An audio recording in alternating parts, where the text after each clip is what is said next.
Mateus 9. A cura de um paralítico em Cafarnaum. Entrando num barco, Jesus passou para o outro lado do mar e foi para a sua própria cidade. E eis que lhe trouxeram um paralítico deitado no leito. Jesus, vendo a fé que eles tinham, disse ao paralítico: "Coragem, filho, os seus pecados estão perdoados." Mas alguns escribas diziam entre si: "Ele está blasfemando." Jesus, porém, conhecendo os pensamentos deles, disse: "Por que vocês estão pensando mal em seu coração? Pois o que é mais fácil? Dizer, os seus pecados estão perdoados? Ou dizer, levante-se e ande? Mas isto é para que vocês saibam que o Filho do Homem tem autoridade sobre a terra para perdoar pecados." Então disse ao paralítico: "Levante-se, pegue o seu leito e vá para casa." E o homem se levantou e voltou para casa. Vendo isto, as multidões, possuídas de temor, deram glória a Deus, que tinha dado tal autoridade aos homens. O chamado de Mateus. Quando Jesus saiu dali, viu um homem chamado Mateus sentado na coletoria. E lhe disse: "Siga-me." Ele se levantou e o seguiu. Estando Jesus à mesa na casa de Mateus, muitos publicanos e pecadores vieram e tomaram lugar com Jesus e os seus discípulos. Vendo isto, os fariseus perguntavam aos discípulos de Jesus: "Por que o mestre de vocês come com os publicanos e pecadores?" Mas Jesus, ouvindo isso, disse: "Os sãos não precisam de médicos, e sim os doentes. Vão e aprendam o que significa: quero misericórdia e não sacrifício. Pois não vim chamar justos, e sim pecadores."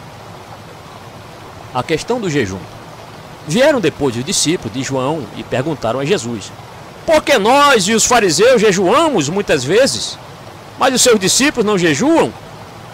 Jesus respondeu: "Como pode os convidados para o casamento estar triste, enquanto o noivo está com eles?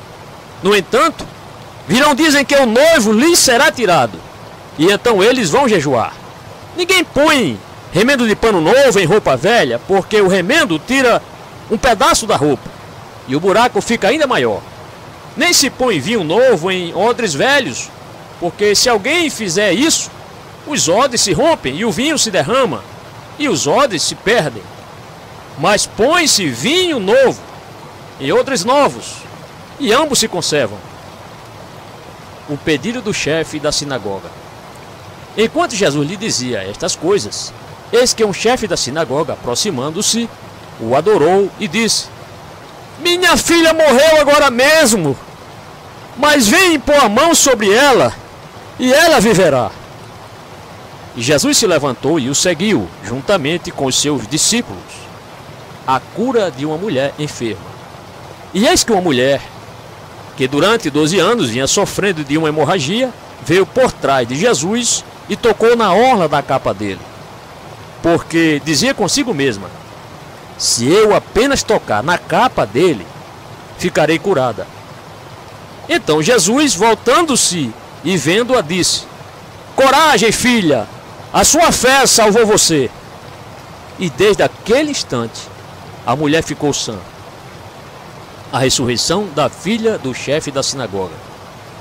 Tendo Jesus chegado à casa do chefe e vendo os tocadores de flauta e o povo em alvoroço, disse: "Saiam daqui, porque a menina não está morta, mas dorme." E riam-se dele. Mas quando o povo tinha sido colocado para fora, Jesus entrou, tomou a menina pela mão e ela se levantou. E a notícia deste acontecimento se espalhou por toda aquela terra. A cura de 2 cegos. Saindo Jesus dali, 2 cegos o seguiram, gritando: "Tenha compaixão de nós, filho de Davi!" Quando ele entrou em casa, os cegos se aproximaram e Jesus lhes perguntou: "Vocês creem que eu posso fazer isso?" Eles responderam: "Sim, Senhor." Então Jesus tocou nos olhos deles, dizendo: "Que se faça com vocês conforme a fé que vocês têm." E os olhos deles se abriram. Jesus, porém, os advertiu severamente, dizendo: "Tenham cuidado para que ninguém fique sabendo disto." Eles, porém, saíram e espalharam a notícia a respeito de Jesus por toda aquela terra. A cura de um mudo endemoniado. Quando eles saíram, eis que trouxeram a Jesus um mudo endemoniado. E assim que o demônio foi expulso, o mudo passou a falar, e as multidões se admiravam, dizendo: jamais se viu tal coisa em Israel. Mas os fariseus diziam: ele expulsa os demônios pelo poder do maioral dos demônios. A compaixão de Jesus. E Jesus percorria todas as cidades e aldeias, ensinando nas sinagogas, pregando o evangelho do reino e curando todo tipo de doenças e enfermidades. Ao ver as multidões, Jesus se compadeceu delas, porque estavam aflitas e exaustas, como ovelhas que não têm pastor. Então Jesus disse aos seus discípulos: a seara é grande, mas os trabalhadores são poucos. Por isso, peça ao Senhor da seara que mande trabalhadores para a sua seara.